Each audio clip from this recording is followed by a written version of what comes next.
Chapter 18. And it came to pass, when he had made an end of speaking unto Saul, that the soul of Jonathan was knit with the soul of David, and Jonathan loved him as his own soul. And Saul took him that day, and would let him go no more home to his father's house. Then Jonathan and David made a covenant, because he loved him as his own soul. And Jonathan stripped himself of the robe that was upon him, and gave it to David, and his garments, even to his sword, and to his bow, and to his girdle. And David went out whithersoever Saul sent him, and behaved himself wisely. And Saul set him over the men of war, and he was accepted in the sight of all the people, and also in the sight of Saul's servants. And it came to pass as they came, when David was returned from the slaughter of the Philistine, that the women came out of all cities of Israel, singing and dancing, to meet King Saul, with tabrets, with joy, and with instruments of music. And the women answered one another as they played, and said, Saul hath slain his thousands, and David his 10,000s. And Saul was very wroth, and the saying displeased him. And he said, They have ascribed unto David 10,000s, and to me they have ascribed but thousands. And what can he have more but the kingdom? And Saul eyed David from that day and forward. And it came to pass on the morrow that the evil spirit from God came upon Saul, and he prophesied in the midst of the house, and David played with his hand as at other times. And there was a javelin in Saul's hand.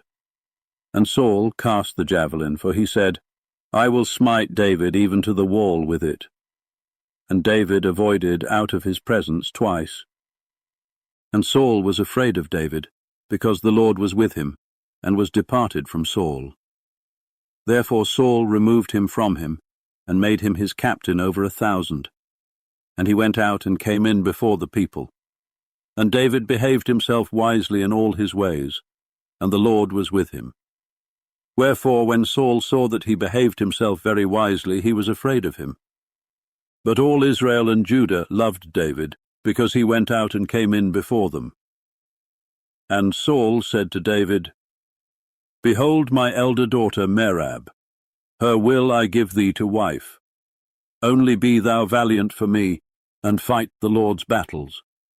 For Saul said, Let not mine hand be upon him, but let the hand of the Philistines be upon him. And David said unto Saul, Who am I? And what is my life, or my father's family in Israel, that I should be son-in-law to the king? But it came to pass at the time when Merab Saul's daughter should have been given to David, that she was given unto Adriel the Maholathite to wife. And Michal Saul's daughter loved David, and they told Saul, and the thing pleased him. And Saul said, I will give him her, that she may be a snare to him, and that the hand of the Philistines may be against him. Wherefore Saul said to David, Thou shalt this day be my son-in-law in the one of the twain.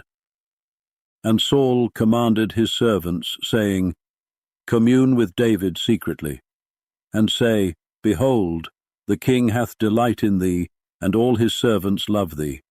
Now therefore be the king's son-in-law. And Saul's servants spake those words in the ears of David. And David said, Seemeth it to you a light thing to be a king's son-in-law, seeing that I am a poor man and lightly esteemed? And the servants of Saul told him, saying, On this manner spake David. And Saul said, Thus shall ye say to David, The king desireth not any dowry, but 100 foreskins of the Philistines, to be avenged of the king's enemies.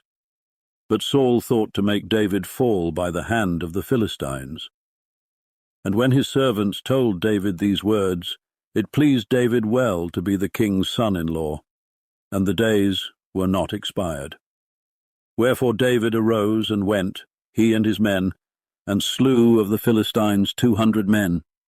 And David brought their foreskins, and they gave them in full tale to the king, that he might be the king's son-in-law. And Saul gave him Michal his daughter to wife. And Saul saw and knew that the Lord was with David, and that Michal Saul's daughter loved him. And Saul was yet the more afraid of David. and Saul became David's enemy continually. Then the princes of the Philistines went forth, and it came to pass, after they went forth, that David behaved himself more wisely than all the servants of Saul, so that his name was much set by.